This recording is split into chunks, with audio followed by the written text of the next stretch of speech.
मामा कौन करछ?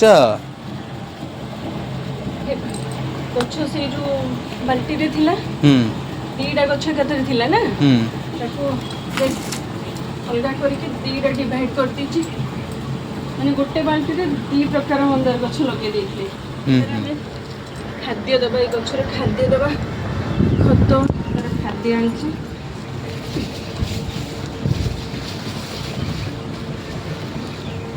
मामा तुम कौन हाथ काटी?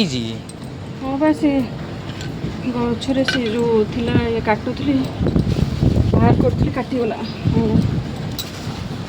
उड़ुथिबो तो कौन करिया गछ को तो खाद्य दबाक पड़ियो ना तते जमती तू न खाले कौन रही पारिबो सेमती गछ को खाद्य पानी निहाती दरकार। मामा सब गछ गुड़ाक लगे बढ़िया सुंदर ही गछ गुड़ाक।